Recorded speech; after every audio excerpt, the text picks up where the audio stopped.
computer. All right, so we're going to finish up chapter 5 today, and we're going to start chapter 6. I'm so excited because I love chapter 6 because we're doing real chemistry. We're going to start doing real chemistry. So that's what I really like about it. And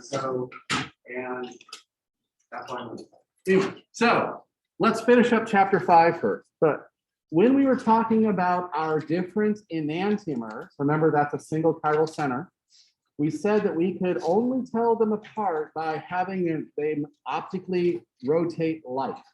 So one isomer is going to rotate your light clockwise. One isomer is going to rotate your light counterclockwise. And if it's clockwise, we give it a plus, and if it's counterclockwise, we give it a minus. And those had names, dextrorotatory and laborotatory. And then we said, well, if we wanted to compare our results to everybody else, we had what we called a specific rotation. So it took into account the temperature, the concentration, the length of the path length, and everything. And we got a specific rotation right there. But what if you have two isomers, you have your R and your S, and you mix them 50-50 together? What do we call that? We call it a racemic mixture. It's a racemic mixture because the one that want to rotate it clockwise is counterbalanced by the one who wants to rotate it counterclockwise. So a 50-50 mixture of that, measuring that gives us 0 rotation. So the one that turns it one way is going to be forced out by the other. But what if we don't have an equal amount? Okay, so what's going to happen is, let's say you had 10 molecules that rotate it to the right and 5 molecules that rotate it to the left. So that means that these 5 molecules that are rotating it to the left are going to cancel out 5 of the molecules rotating to the right, leaving the remaining 5 to actually be optically active. The remaining 5 units are going to be optically active. And so we don't get the full rotation because we don't have just the pure compound, but we get part of that rotation. And we call that enantiomeric excess. And we can tell how many molecules we have of both kinds by measuring the observed rotation and comparing it to the original specific rotation. So for example, we have a mixture of these, and so when we measure this solution here, it actually doesn't give us this plus or minus 5.7 number here. What we actually observed is a rotation of plus 3.45. Okay, so the first thing we know here is, which isomer do we have in excess? Is it the R or the S?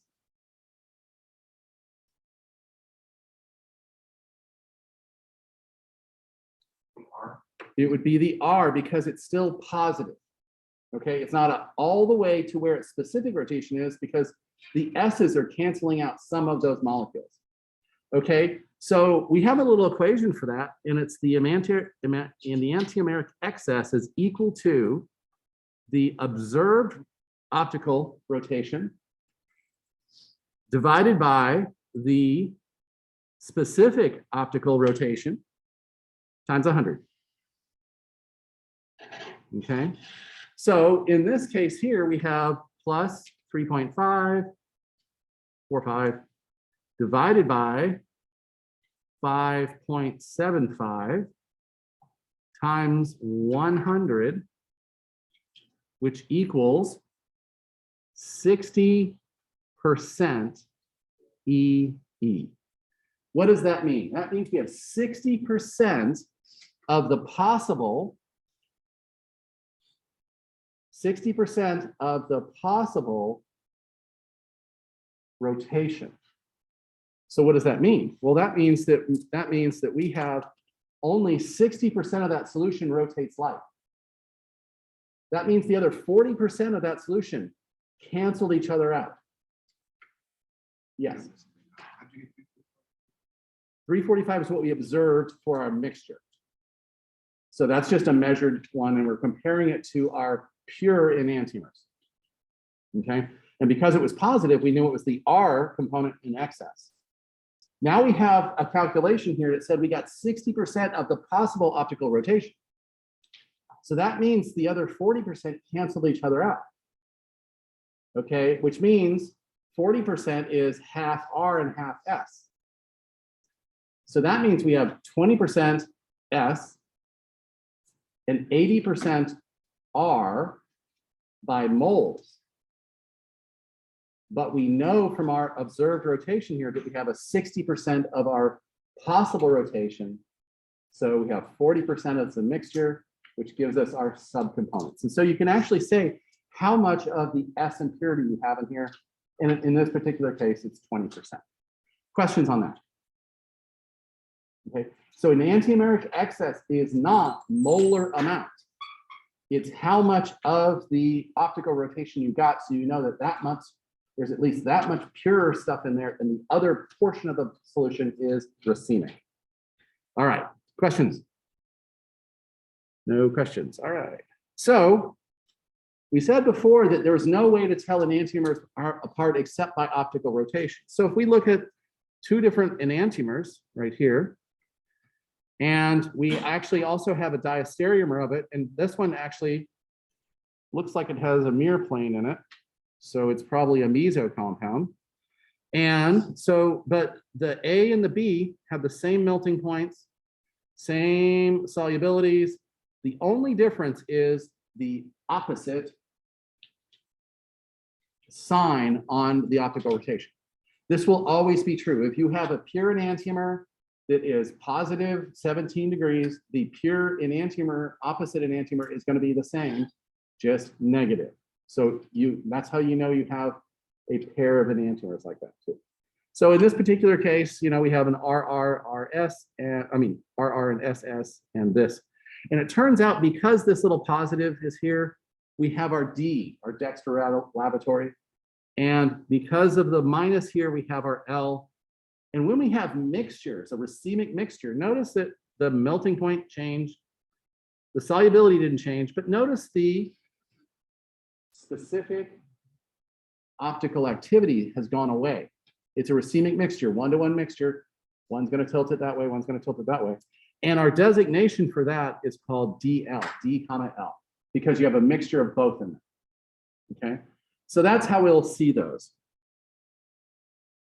But notice that C, the enantiomer, has a very different melting point, different solubility, no optical activity, and no D and L designation because it has no optical activity. Why does it have no optical activity?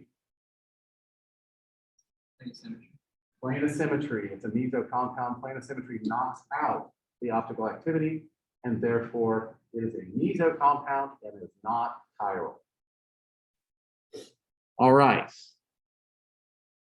So how do we separate these things? Well, it turns out the way that they were first kind of discovered was the fact that Louis Pasteur, the guy who makes milk drinkable, he was doing some crystals of lactic acid, and he noticed that it had mirror images, crystals that look like mirror images of each other. So he literally picked out all the ones that were this mirror image and all the ones that were this mirror image and started doing testing. And it just happened to find some polarized light. And he was able to separate them physically by looking at those crystal types. So we call that the Pasteur purification method. It's kind of a joke, but it's how it happens. So it's kind of cool. We can also recrystallize things as diastereomers. You can turn something into a diastereomer and they have different properties. So you can recrystallize those from each other. But most of the time we use enzymatic resolution because enzymes only do one thing and they do one thing very well. It like only the R or only the S will fit in that enzyme. So that's the only one it'll react. So that's a great way to do it. And then we can do it by another method of chiral chromatography, but I'm not going to describe that. So now to end up here, I want to introduce the concepts that, okay, we have stereocenters, right? But how did we get them? Can we specifically say, I want R component here and I want an S chiral center there? The answer is yes, okay? And we have two different kinds of reactions like this. The first reaction is what we call a stereoselective reaction. In a stereoselective reaction, we lead to a preferential formation of one stereoisomer over all others, okay? So in the case that we're going to find out in the next chapter, this substitution reaction here, if you start with one chiral center, you get the opposite chiral center when it gets substituted. So this chiral center, notice the large group is on the top. On this lighter chiral center, the hydrogen is now on the top. This is a stereoselective reaction. It's going to make that isomer and that isomer only. Okay, now that's not the same as stereospecific reaction. A stereospecific reaction is where a particular stereoisomer from the starting material yields a specific stereographic form, okay? And the reason it does that is because how the different mechanisms of the reaction. So on this one right here, for example, if we were to take this reaction here, now this was a substitution reaction up here, this is an addition reaction up here. We're going to add bromine to it. And when we add bromine across a double bond, we're going to learn that it adds one on the top of the double bond and one on the bottom of the double bond, which is going to make our stereoisomer for this one, H dash dash dash dash CH3 dash dash dash dash dash H and CH3. Okay, so the trans butene is going to give this isomer here. Notice the methyl groups are opposite each other, the bromines are opposite each other. Now, if we did the same reaction to the cis version, again, this is a stereo-specific reaction because we're going to get a stereo-specific isomer from the different stereo starting material. So we're going to add the bromines like that again. One on top, one on bottom. And that's going to give a methyl group out this way and a methyl group out this way. Both are coming toward us.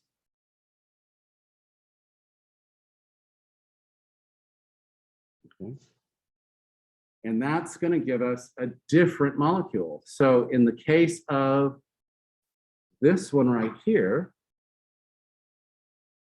we actually, when we rotate this bromine around, we'll see the methyl groups line up, the hydrogens line up, and the bromine line up. It has a mirror center. It's a meso compound. But the other isomer does not. We can actually draw the other isomer of this, and it will give us a pair of enantiomers. And they're different than the ones from the trans butene. The cis butene gives actually a set of enantiomers. All right, questions on that? Yes.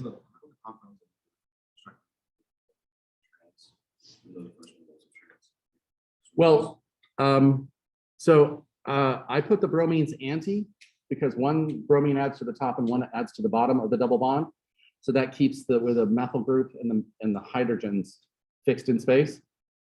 I did the same thing over here. I added one bromine to the top and one, but it's just both methyl groups were coming out of this. Do we always do that? It's a good idea. Yes. So the compound on the left, when you drew the plane of symmetry, so I guess in your mind, did you just flip the methyl and the hydrogen to make it work? No, all I did was rotate this bromine 180 degrees. Okay. And so when you do that, the methyl group pops out and the hydrogen goes back. So we can do that. Yeah. Yeah, because that way it's one of the faster ways to get to that mirror plane. Okay. So, and for the last little thing on chirality here, I want to tell you about some things that don't change the chirality. If the reaction's not on the chiral center, that chiral center does not change configuration in space.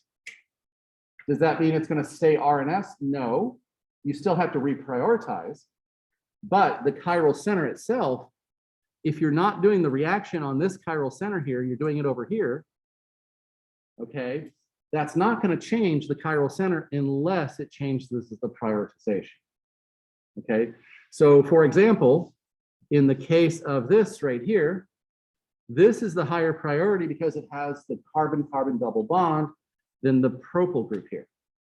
Okay, so we have the CCH prioritization over here, giving us the S conformer.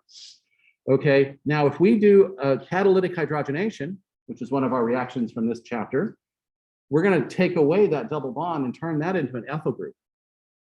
when we turned it into an ethyl group, we now changed prioritization. But notice the connections to that chiral center have never changed.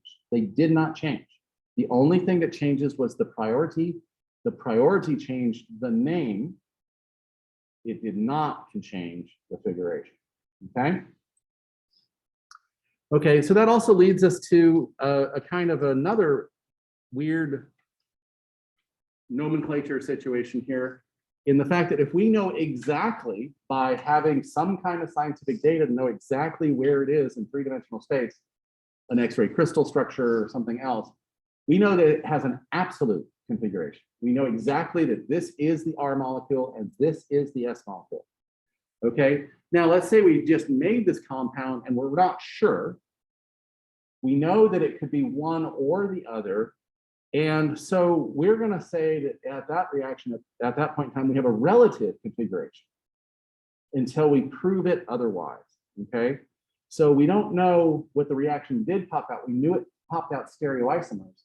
We don't know which one was favored. We don't know which one was collected. So that's where we get to a relative configuration. So the last thing, the last thing I want to talk about is some unusual chiral molecules. And when we first started this, somebody asked the question of, so is it always things with four things bonded to it? And I said, sort of. I said, it's always things that are sp3 hybridized. Okay. So in the case of sulfur here on the end, the lone pair actually adds a little bit to the chirality here, and it can be considered chiral. But notice that we have 4 bonds to silicon, 4 bonds to germanium, and 4 bonds to nitrogen. And that nitrogen is carrying a positive formal charge.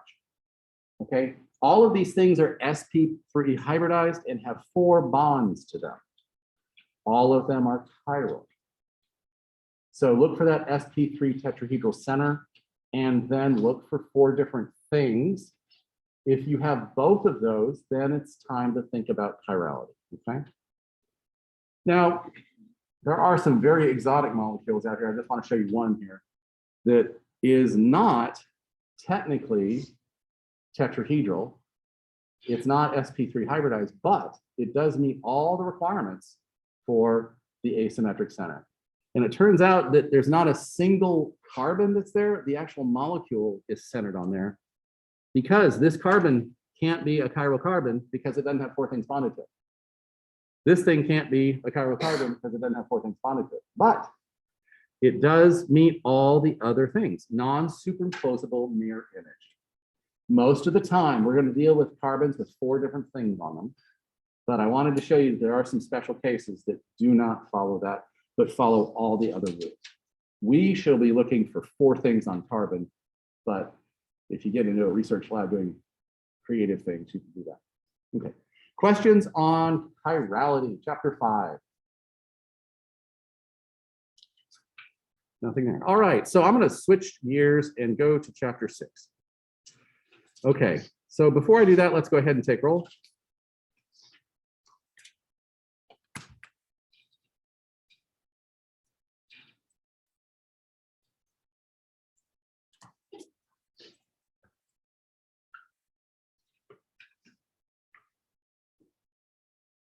Oh, I'll take this opportunity to say, okay, you should have gotten a couple emails.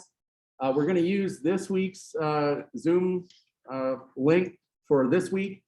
After spring break, there's a new Zoom link. If you didn't get just accept that email and it'll put it in your Outlook calendar. If you don't accept that email, that's fine too. But the new one, it will be also on the announcements page of Canvas. If you can't find it somewhere, it's on the announcements page of Canvas. Okay. So I didn't want to have it schedule it for spring break, so I only put it up to spring break, and I've done it from spring break to finals. Okay, so how do we know what's happening in a reaction? Well, you just pour everything in and it changes colors, blows up, does something, right? No, that's not. So we have to have kind of an artificial construct to help us figure out what's happening in each stage of the reaction. So we have a way of calling that. We call this an energy diagram. So in the energy diagram, we're going to have energy on the y-axis, and then different times in the reaction going along the x-axis. Okay. And when we do this, you'll say, okay, at the beginning of the reaction, I know the energy. In the middle of the reaction, I know the energy. At the end of the reaction, I know the energy. And so I know different things had to take place along this energy diagram. Okay. So the first thing we want to think about is that these energy diagrams we can look at them as the change in Gibbs free energy. Okay. Some people don't like that, but you can also, because we can equate it to enthalpy, you can think of, does the reaction give off heat or not? So we'll see that in these reaction diagrams. Okay. So the first thing we need to think about in our reaction diagram is we start with our starting materials, and then we go to the highest point on our energy diagram. We call that the transition state. That's where we're transitioning from the old bonds to the new bonds. Okay. And so this is where we typically see our highest energy. And there's an energy associated with that. The energy going from the starting material energy to this transition state where you're making and breaking bonds, this is what we call our activation energy. It activates whatever bonds they need, whatever bonds were going to be changed, have activated and are actively changing. And then they're going to go off to continue down that energy diagram. Okay, so what does this look like? Okay, so when we look at these diagrams, I think they tell us a lot about what's happening in the reaction. So the first thing we have is our reactants, our starting materials. They have a certain amount of energy in them. Remember, Gibbs free energy is the change in energy of all the bonds in the compound. So how much energy would it take to break all the bonds in the compound? Okay, so that's what this is. This is our stored energy, right? It's stored in those bonds. And then we have to go through some transition state, this highest peak. Now notice there's a dashed bond between the N, U, and the R, and a dashed bond between the L, G, and the R. That means we're partially making a bond and partially breaking a bond in that transition state. So we're making and breaking a bond all at the same time, okay? We call that our transition state, and our transition state is usually denoted by a little thing called double dagger, okay? So if you look at our Gibbs free energy thing here, it's got a little double dagger on it, and that means it's the energy of activation. I also like to use EA, EAC, energy of activation. Okay, so what's this little thing, NU ... minus? We learned that word in chapter 4. Nucleophile, right. I guess we use number 3, actually, acids and bases. So that nucleophile has a pair of electrons to donate, so it's a Lewis base. And those electrons are coming in to make that new bond. The old bond is going to have the electrons leave with the leaving group. So that's what LG means, is leaving group. So we have our nucleophile bringing its electrons in, and then the leaving group leaving with its electrons, okay? We can't just leave some electrons around that carbon center. We have to have it. So we have our nucleophile reacting with our reactant. And then we have that transition state, making and breaking bonds. And we know where the electrons went, okay? But now look what happens here. When we measure the energy, the Gibbs free energy of our products, we have less energy, okay? Because we have bonds that store less energy. So it's more stable, okay? But what does that mean? It means we have less Gibbs free energy there, which means we gave off heat. We gave off heat because we had to get rid of that energy somewhere. When we're getting rid of energy, we usually lose it as heat. So when we're giving off this, that makes it exothermic. Exothermic, okay? So the fact that we're also giving off energy, that also makes it exergonic. I prefer to say exothermic because I think that really makes a lot of sense, that if the reaction gives off heat, it gave us a lower energy product, okay? But if the change in energy is greater than 0, meaning that you gave off energy or gave off heat, you're looking at exogonic or exothermic. If the change in Gibbs free energy is less than 0, meaning above this line, above your starting materials, that makes it endergonic because you had to absorb energy, and endothermic because you're absorbing energy in the form of heat. Okay, so what would that look like? Gosh, I think the curve would be a little different if we did it that way. So this is what an endergonic or an endothermic reaction would look like. We still have our nucleophile reacting here. We still have our transition state where we're making and breaking of bonds right here, but the products are higher in energy than our starting material. Okay. So that means some of the energy that we use to get to this transition state was absorbed by the products to give us our final material. Okay, so part of this activation energy is used to make the transition state, part of it's used to make those energy in those bonds. Questions on that? So I love these diagrams because you know a lot about the reaction. The first thing we know about the reaction is it happened in one step. And you know whether it's exothermic or not. Okay, we make this transition state, we make and break our bonds all at the same time. Questions on that? Okay, so let's talk a little bit about transition states. Okay, the first thing we need to remember about a transition state is it doesn't really exist very long. You're literally having a bond make and break instantaneously.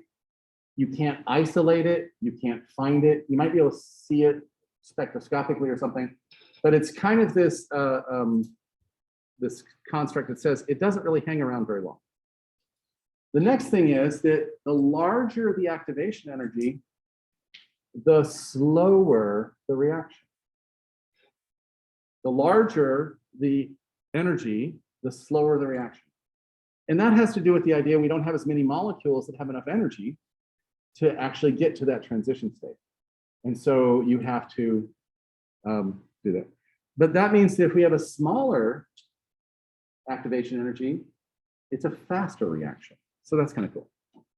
So when we draw these transition states, and we use this double dagger to do it, we show a bond making and a bond breaking.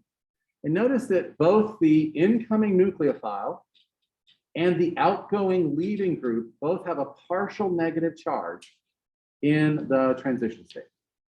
Okay. And again, these electrons are going to leave with your leaving group. These electrons came in from your nucleophile to create your new bond. Okay. So that means any reaction that happens all at one time has one hump in its energy diagram. Okay.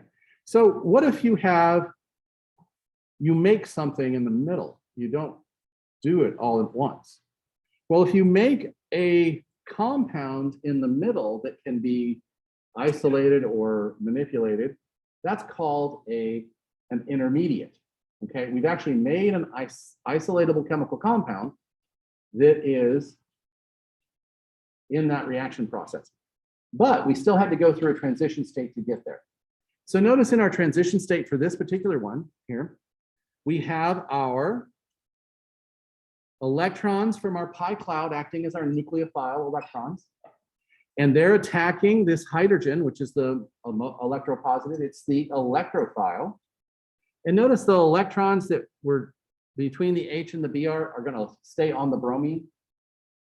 So that's the reaction that's going to happen. So we're actually going to be breaking a pi bond and breaking a hydrogen.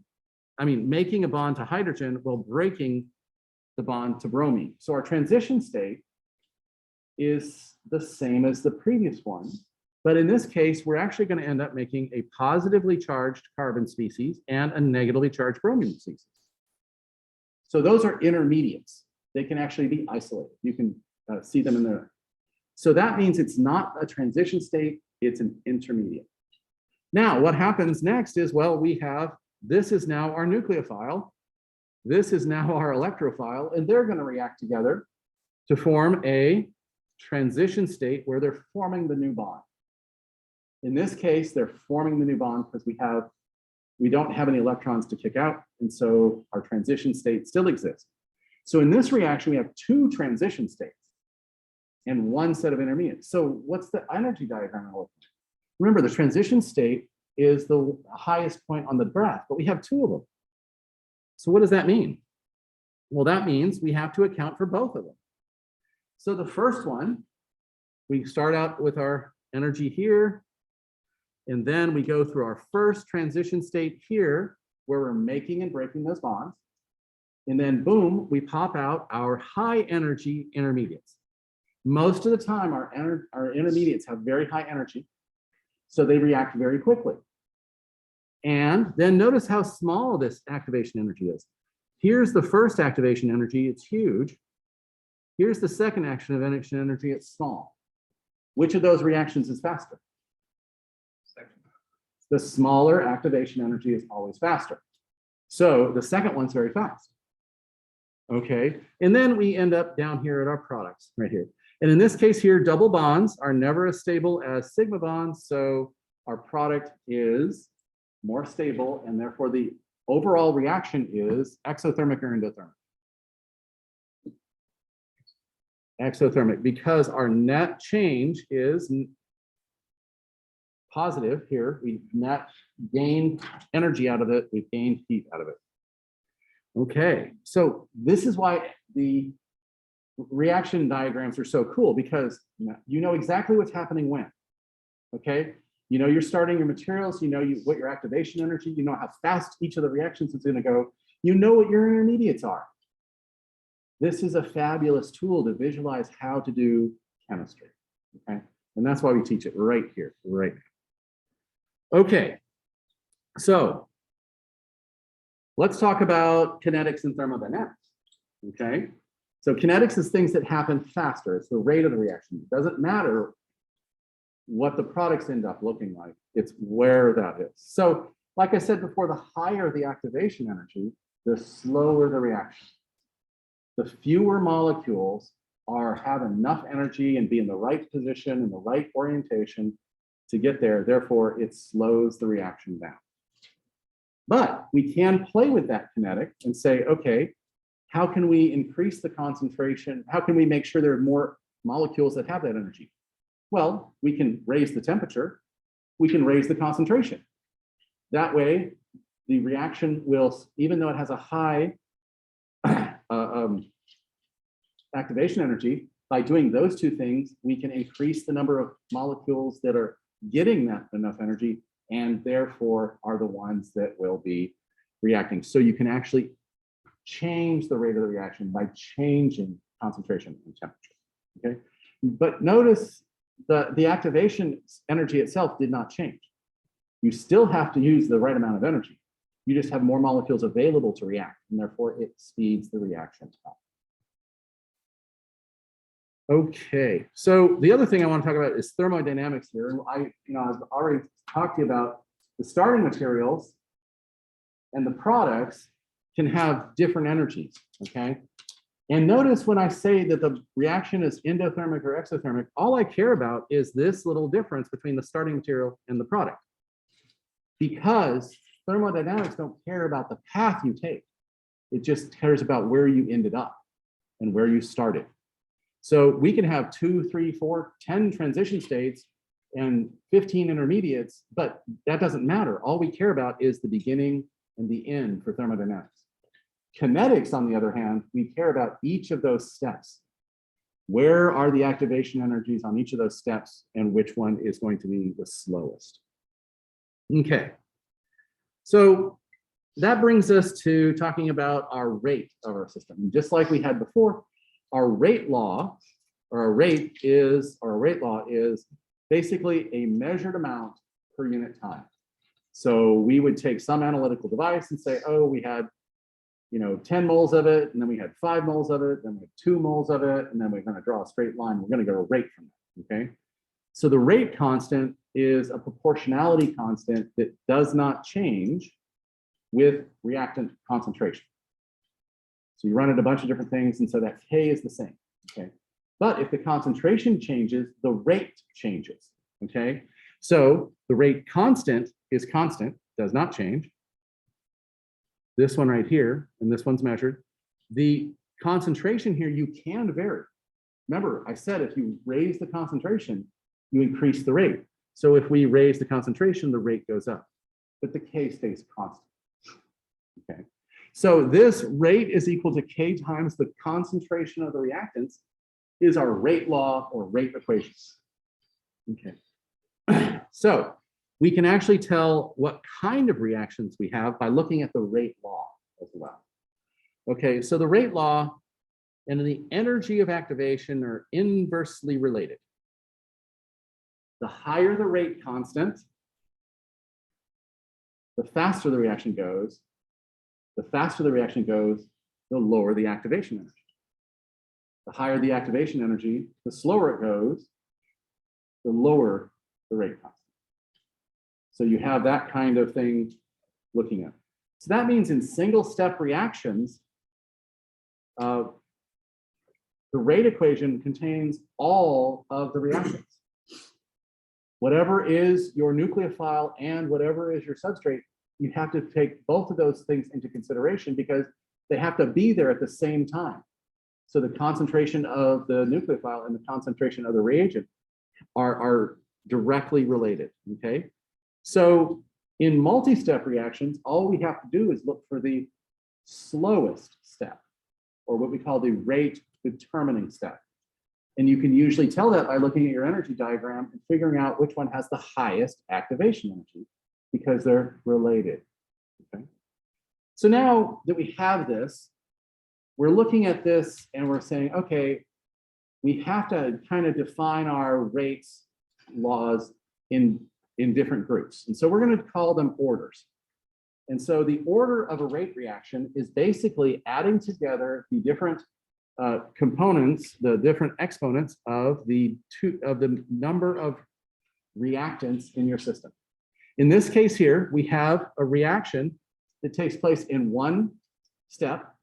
C is the nucleophile, AB is the substrate.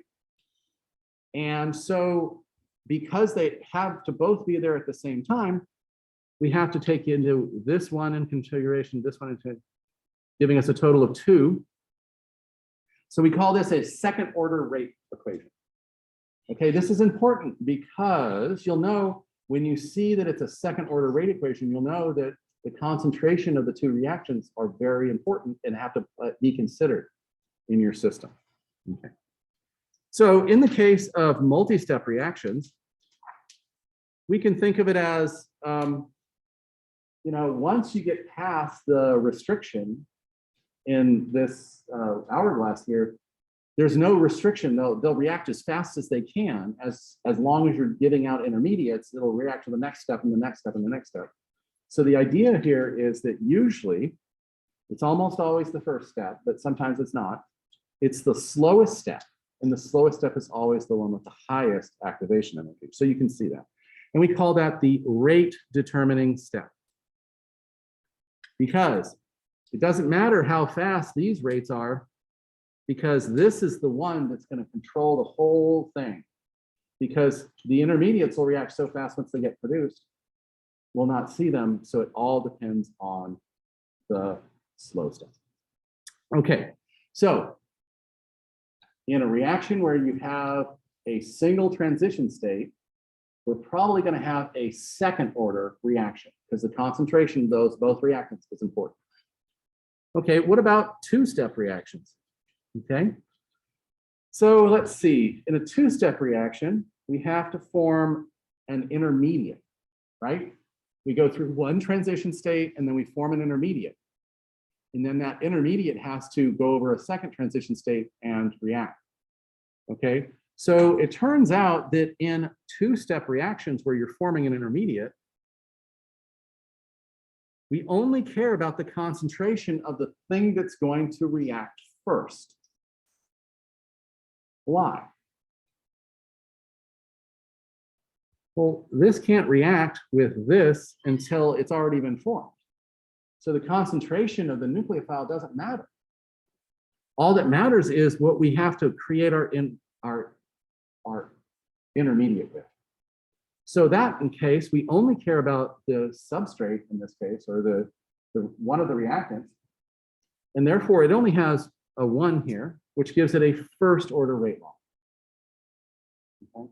So first order rate laws are 2-step or more reactions, and second order rate laws are 1-step reactions. Okay. So how can you determine reaction rates? Well, it turns out what you do is you run the reaction and you measure either reactants or products over the course of time. And then you're going to go for the number of moles that react per second. Okay. So in this study, we show that we have a chloromethane reacting with hydroxide.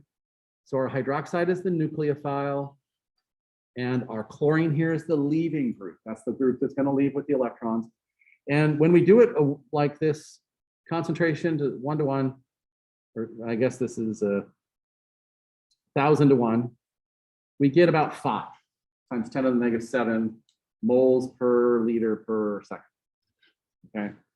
So if we double the concentration of the start of the substrate with the leaving group on it and keep the hydroxide the same, we double the rate. Okay. Now, if we go back to the original amount here and doubled the hydroxide, so now we only have one of the components doubled, we double the rate again. So that means the concentration of both the chloromethane and the hydroxide ion are dependent upon the rate.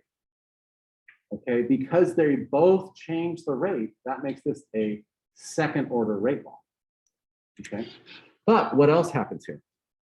We double this and double that, we quadruple the rate. This is almost 20. We started at 5, we went to 10, and this is almost 20. So doubling any component doubles the rate. Doubling both components increases the rate times 4. It's 2 for one and 2 for the other is 4. So that's another way to determine whether or not you have a first order reaction or a second order reaction. If we had a first order reaction, only increasing one of the components would have changed the rate. Increasing or decreasing the other component would not change the rate. So you know it's a first order reaction. Okay, questions on that? So the other cool thing is you can tell whether they're first or second order by looking at the reaction diagram. 2 humps, first order reaction, because you formed an intermediate. 1 hump, second order reaction, because you reacted your nucleophile and your substrate at the same time. Okay, so how does this go with equilibrium? Not every reaction goes to completion, right? So we kind of look at it by looking at the concentration of the one side of the equilibrium and the other side of the equilibrium.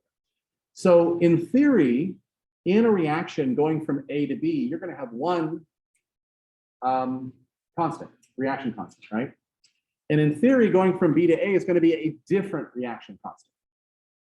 Okay, so by dividing the one reaction constant over the other reaction constant, you can actually get the equilibrium constant from that.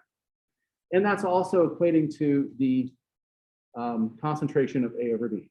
Remember when we were talking about acids and bases, we had equilibrium constant and it would go one way or the other kind of, but not always completely. So the concentration of each thing on each side gives us that equilibrium, and we can calculate our equilibrium constant. Okay. All right, questions on rate laws and energy diagrams. Okay, so you should have somewhere a 2-humped reaction diagram. And on this one, you can say it's exothermic, it's a first order, it formed intermediates. The first activation energy step is slower than the second activation energy step. All of that is on this one slide. And if we go to the one here, we can see this is an endothermic reaction. It's a second order reaction because we only formed one transition state. And depending on how high that transition state, it might be a slow reaction because that's a pretty high activation energy. And likewise on this one, it's an exothermic reaction. It's a second order rate law because it only has one step. And it has a smaller one, activation energy than the one on the previous slide. So it's probably a faster reaction. Okay, do we see how to read those energy diagrams? All right. So what I want to do is I want to get into our first type of reaction, which is going to be substitution reaction. Nucleophilic substitution reaction. Okay. So to start off, I want us to talk about the fact that we have polar bonds between carbons and halogens. Okay. And as the bonds, as the atom gets bigger and bigger, the bond gets longer and longer and is more polarizable. Okay. So we have a polar bond between all of these, and the length of this bond changes. The length of the bond changes, gets longer and longer and longer, and that bond is easier and easier to break because it's longer and longer and longer. So let's talk about our nucleophilic substitution reactions. Okay, so it's going to be a substitution reaction with a nucleophile, and we're going to say whether it's first or second order, depending on what we have in here. So it's going to be an Sn2 or an Sn1, depending on which order the reaction. Okay, so let's do some nomenclature here. So our nucleophile, think Lewis base, it has the electrons, it's going to make the new bond. Okay, the substrate is the thing you're reacting with, and the leaving group is on a polar bond between carbon and something else. And that leaving group, when it leaves, is going to take these electrons with it. Okay, so the leaving group leaves with its electrons. The nucleophile uses its electrons to make a new sigma bond. And in this case, it happens all at once. Okay, so we have to consider a few things about substitution reactions. Leaving group ability. How easy is it to get that leaving group to leave? Does it make a stable ion? Does it make something very acidic? Does it, all these different things, right? Second thing we have to consider is the nucleophile type and its strength. Some nucleophiles are very fast and some aren't.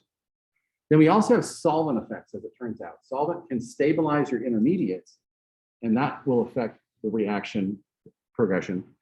And then substrate. By substrate, I mean the carbon-containing device that has the leaving group on it. That's the substrate. That's what we're reacting. That's the part we're going to draw on both sides of the equation with the carbon structure.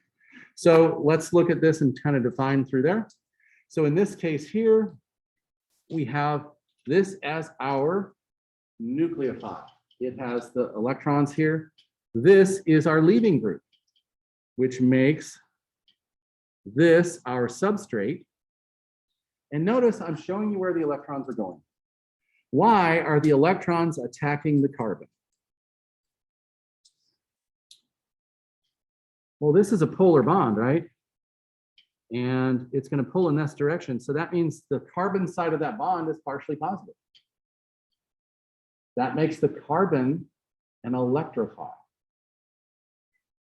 We're reacting a nucleophile with an electrophile. That's one of the 5 things we can do in a mechanism. Okay. In this case here, these electrons come in here, form the new carbon nitrogen bond, and these electrons go up here and give us our charge on iodine. Okay. Now we have a formal charge on nitrogen here as +1, but we have it counterbalanced by the -1 here. So the reaction makes a salt. Here's our nucleophile, leaving group.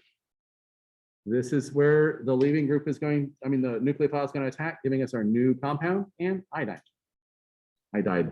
ion. Okay. In this case here, we have the deprotonated alcohol, the the conjugate base of methanol as our nucleophile, right? It's going to displace the bromine, which is our leaving group, and create our new bond plus bromide ion.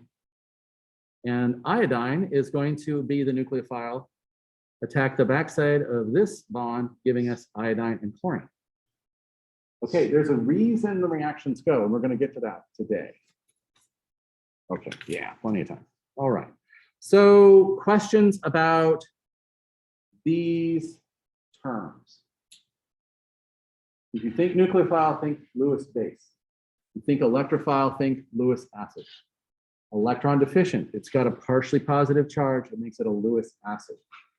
So that's why the carbon is the Lewis acid here. Okay, so let's look at some examples. So number one thing to tell you that it's a nucleophile is it has a negative charge. Okay, and usually some counterbalancing ion that we are going to just ignore in the reaction. But we have strong nucleophiles that the electrons are already there to make the charge. We don't even have to use a lone pair. And so when we do these, we typically go from a charged species here to kicking out a charged leaving group. In this case here, the hydroxide acts as the nucleophile. These electrons leave with the bromine, giving us the sodium bromide and our new alcohol. Okay, so those are pretty easy to see. We also have neutral nucleophiles. Remember, there's lone pairs on alcohols, waters, ethers, and amines. Okay, in these cases, if it's neutral when it attacks, it's going to create a charged species. That lone pair that was giving us an octet is now shared. You're going to change your formal charge from 0 to +1. So in the case of all of these, you're going to end up with a plus charge on your oxygen or nitrogen when they attack. So in this case here, that's what this intermediate is, our charged species. And in this particular case, we're going to use ammonia as a base. And we're going to get this back to a neutral species and then have a charged species over here. So our substrate is neutral in this case. All right, questions on that? So look for your lone pairs, look for your negative charges. Okay, so we have several kinds. A lot of the oxygen-based ones are things like hydroxide, alkoxide, which is the conjugate base of an alcohol. Acetate or carboxylic acid is going to be one of the ones, the conjugate base. And then we have the neutral water and alcohol. Okay. With nitrogen, the primary one is this right here, this azide ion. And these are neutral because that lone pair interacts to give us our nucleus. Carbon can act as an anion, can act as a nucleophile too. If there's a negative charge on carbon, it will act as a nucleophile. There's a positive charge on carbon, it'll act as an electrophile. So it can act as both. Okay, the halogens are pretty good at being negatively charged nucleophiles, and then sulfur can be neutral or anion. Okay, so because we have full negative charge here and we have lone pairs over here. All right, questions on nucleophiles and where to find them. All right, so now we got to talk about the leaving group. Okay, so the leaving group leaves, and in our reaction diagram, we want it to give off energy, meaning we want more stable bonds, right? So we have to have that leaving group leave for a reason. And it turns out we can go to kind of Bronsted-Lowry and look at our leaving groups because the leaving groups are going to be the weaker base. The nucleophile is going to be the stronger base. So you're actually going down to using that same acid-base theory to get us to see which is it. So whenever we're looking at our leaving groups, we want to see the leaving group is the weaker base. Let's think of that with hydroxide and chloride over here. So in this case here, we have hydroxide and we have a bromide ion on the other side here, right? So which is the weaker base, the bromide ion or the hydroxide? Well, we don't have a pKb scale, but we do have a pKa scale. So let's look at the conjugate acid of hydroxide is water. So the conjugate acid of water is 15.7. The conjugate acid of bromide ion is HBr, which is a -8. So which one's the stronger acid? HBr, right? So that means the bromide ion is going to be the weaker base because its conjugate acid was a stronger acid. So in this reaction, hydroxide ion is the stronger base. Bromide ion is the weaker base. That means the reaction should progress and be exothermic. Okay, so that's what we want to think about when we're doing this. We can trick this though using solvent effects. Okay, so let's just talk about, trends, leavability. Once you're going along just a single row itself here, going from left to right, basicity decreases, right? If we look at carbon is less acidic than a carbon hydrogen bond is less acidic than a nitrogen hydrogen bond, which is less acidic than there, which means that our leaving groupability is going toward fluorine. Fluorine is the better leaving group than oxygen, which is the better leaving group than nitrogen. Okay, so as we're going down there, as we're going down a periodic table, the basicity also decreases, going down. So that means iodine is a better leaving group than bromine, which is better leaving group than chlorine, which is a better leaving group than fluoride. Okay, so that's one way to look at it, is that it's the opposite trend we saw for acidity. So think conjugate bases here. All right, so in general, we could actually put them on a big table here and say, good leaving groups are things that's conjugates acids are strong acids. Average or poor leaving groups are those that have the conjugate acids that are weak acids or above. So look here, all of the conjugate acids for the halogens here are strong acids right here. And this is actually a good leaving group too, because it'll leave as neutral water. And that makes it, this is its conjugate acid, which is also a strong acid, negative. So now we get to fluorine, and it's not as strong an acid, so it's not as good a leaving group. And now hydroxide, hydrogen, amines, and carbons are horrible leaving groups. Okay, because they are so not acidic, that makes them super strong bases. So do you see how the increasing base strength changes an abilities group to leave? The weaker the base, the easier it is to leave. Okay, so I've been kind of showing that they trend, and they trend for the most part. But nucleophilicity is not basicity. They are interrelated, but they are not the same. Okay, basicity relies on equilibrium. Okay, it's how readily will it donate that proton and where that equilibrium lies between them. So basicity is equilibrium, which is a thermodynamic property.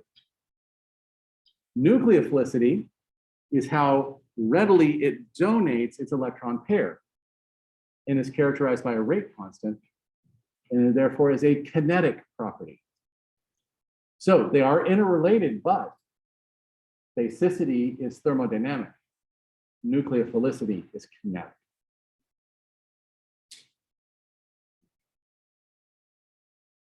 And in almost all cases, nucleophilicity parallels basicity. Okay, so we know that hydroxide would be a much stronger base than water, would react more faster than water would, right? Because it's a stronger nucleophile, it has a charge. The water still is a nucleophile, but it would be the weaker acid and therefore is a weaker nucleophile than hydroxide. Okay, And we can do that same thing if we compare the pKa's of two things right here. We can see that the water is a weaker acid than the carboxylic acid, meaning hydroxide is a stronger base than the acetate ion. Okay. And again, on the periodic table, as we go further and further out, this is going to become the much better nucleophile because it's the worst leaving group. It's the strongest base. It's the strongest conjugate base. Therefore, it's going to be a great nucleophile. Okay, where are we? All right. So we have reaction diagrams. We know what's happening because of the energy, the activation energy. We know whether the reaction is going to give off heat or not. We know whether the reaction is going to be fast or slow or not. And now we know from our substitution reactions that we have nucleophiles are going to attack a polar bond. That's why I was really harping on you to look for those polar bonds, because that's where the reaction might happen. And in fact, the more polar the bond, the more positive charge on carbon, the more likely that's the place that's going to react. So it's not a mystery. You just have to look for those polar bonds. Okay, so there's also an effect on how much stuff is around the group you want to leave. Okay, so we call this steric hindrance.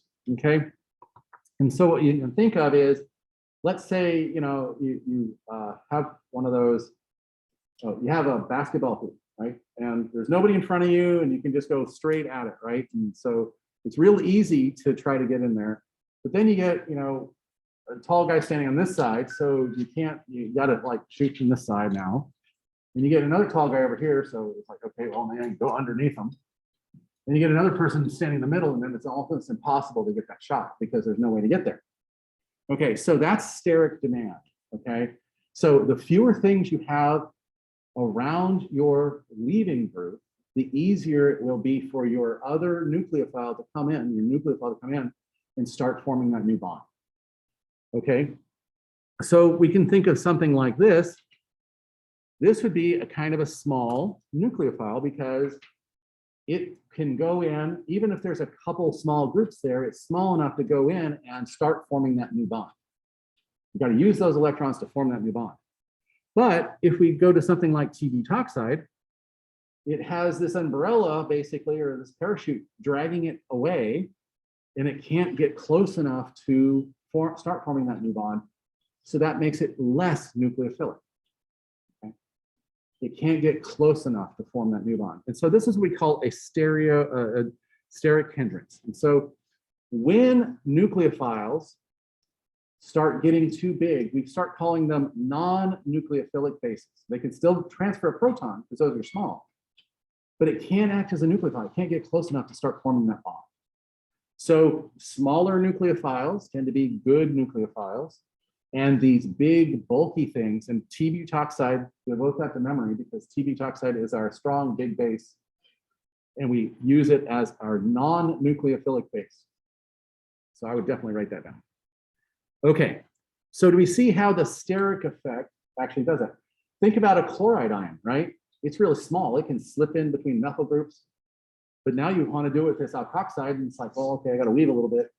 And now you try to do it with the T-butoxide, it's like, I can't even get close. So sterics.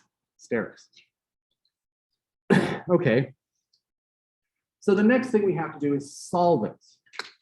The reason solvents affect things is because if you have an intermediate, that intermediate needs to be solvated. So you need things that'll help solvate your intermediate. If you don't have things that need to be solvated, then you're looking for your solvent for just being able to dissolve your substrates and have them in solution. So we have two major types of solvents. The first major type of solvent is what we call a protic solvent. Protic solvent is one that can hydrogen bond.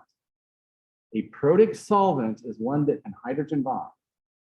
So it's got nitrogen hydrogen bonds and oxygen hydrogen bonds. Protic solvent. Think of water, alcohols, ammonia, amines, carboxylic acids. All of these have an acidic proton. All of these are protic solvents. So you can think of protic and proton. Now, if you don't have any very acidic protons, you only have carbon hydrogens, which are not very acidic protons at all, then these are what we call non-protic solvents or aprotic solvents, A standing for not, anti-protic solvents. In these, things can hydrogen bond to them, but they themselves cannot hydrogen bond. So we have some really common solvents that you might want to devote to memory. The first one is acetone, which is easy to remember. It's got a nice ketone on it. It's got nice dipole-dipole interactions. Acetonitrile, there's a lone pair on the end of the nitrogen here. It's a nice polar molecule. This one right here is called tetrahydrofuran. Furan turns out is a heterocycle. It looks like this. And what they did is they just added one equivalent of hydrogen to one double bond and one equivalent of hydrogen to other double bond. Hence tetrahydro, 4 hydrogens, furan. And this is a very common one here, Dmso, dimethyl sulfoxide. It looks exactly like acetone, except it replaces the carbon with sulfur. And so this is a polar solvent. This is also polar. And then we have these 2 amides that we're going to look at. These are very common. One's called dimethyl, because there's 2 methyl groups on here, form amide. So basically, this is formic acid. That makes it an amide. So dimethyl form amide. This is acetic acid, and this is dimethylamine. So dimethyl acetamide, DMAC. These are all non-polar, these are all polar aprotic solvents. Okay, these are all polar protic solvents. Okay, so why do we care?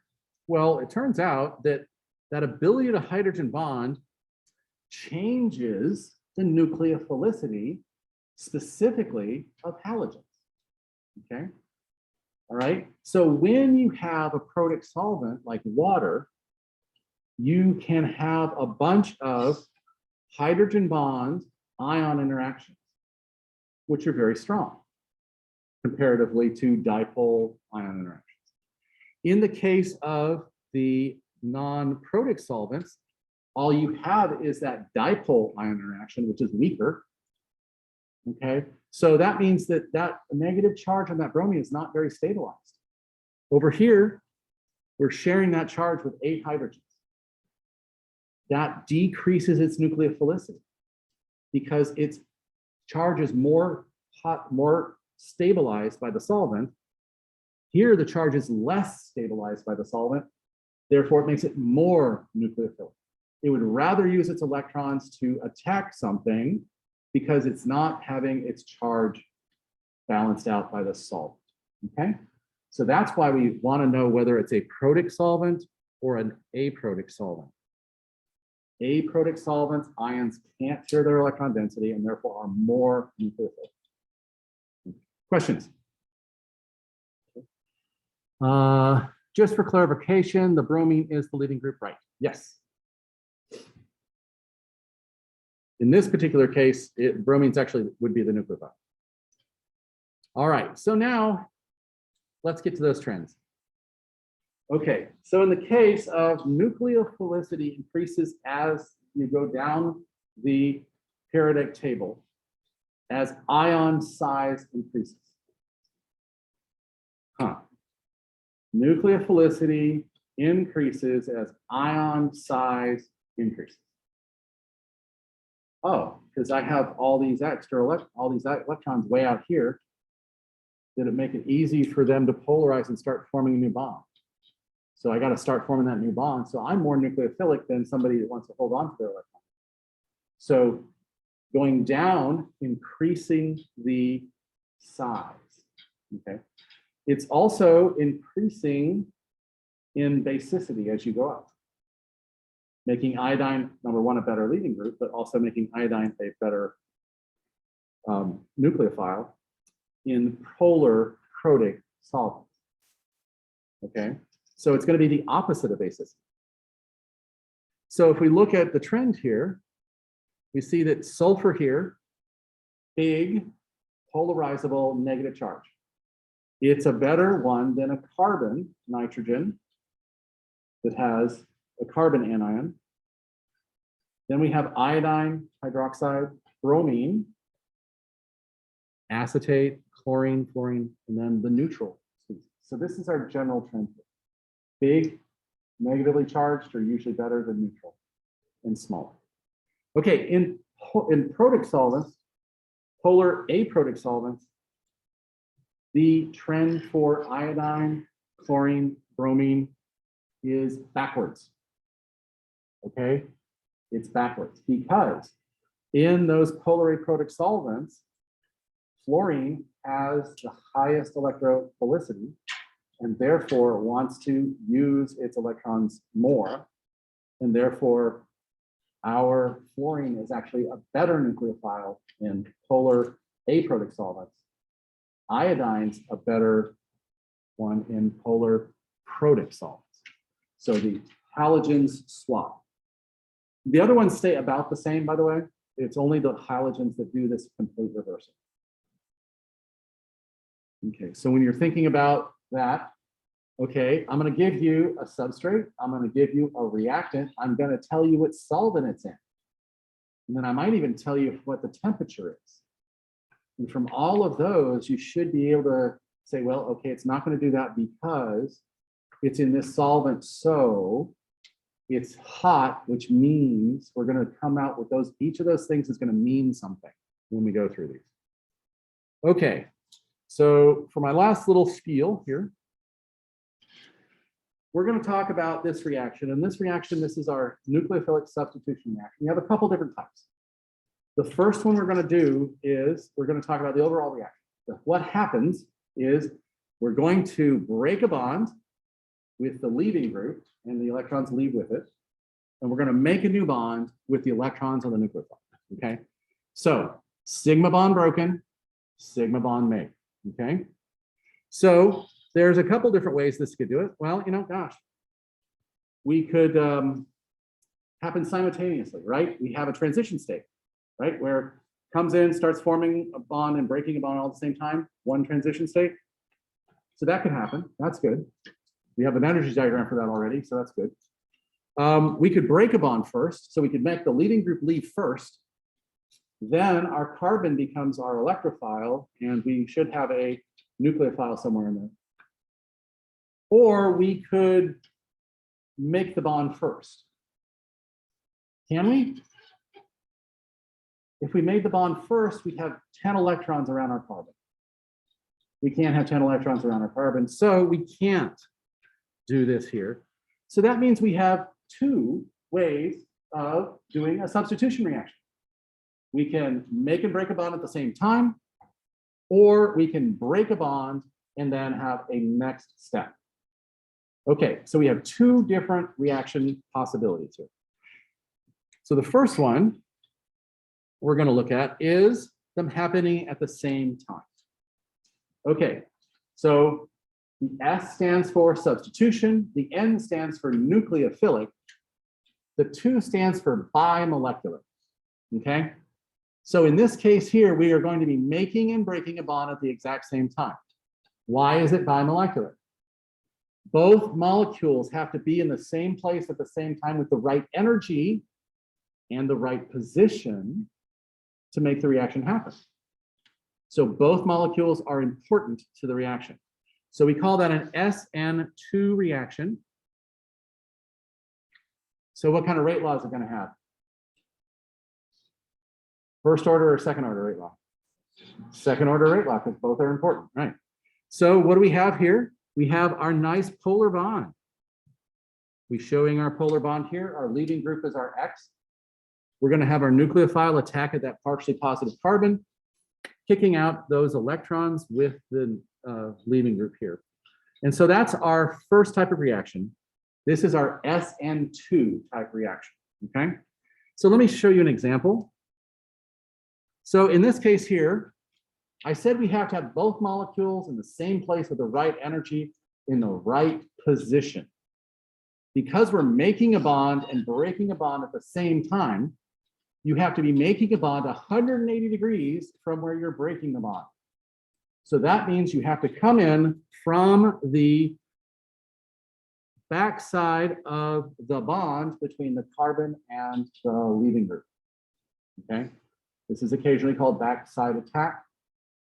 I like to show that it has to come in this direction because we got to make this bond with these electrons and break this bond with those electrons. So that means our transition state is this thing in the middle. We don't have 10 electrons around because it's only a partial bond on each side. But what happens to those hydrogens? They have to pull up a little bit to account for that OH coming in, right? And then when that bond breaks, what happened to those hydrogens? They flipped. It's like an umbrella in the wind. When you have it like that and then it goes boom, like that, that's what has to happen to those groups because the group that's making the new bond is taking up that space and flips the other things out. Okay, so that being said, that's our first type of substitution reaction. It's an Sn2 reaction, bimolecular. And it also has a second order rate. All right, and I still want to go forward. Okay. All right, for our quiz on Wednesday, it'll be up to Sn2 definitions. We got to talk about our leaving groups and all the stuff we talked about up now, what a polar and what a polar aprotic solvent is, all that, and all of chapter 5. So chapter 5 and up to Sn2, okay? All right, everybody got that at home? Okay, we'll continue on this after the quiz on Wednesday. I'm going to stop sharing.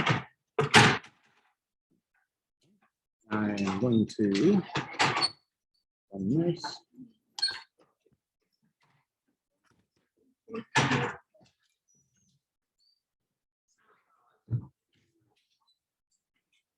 I'm going to stop recording.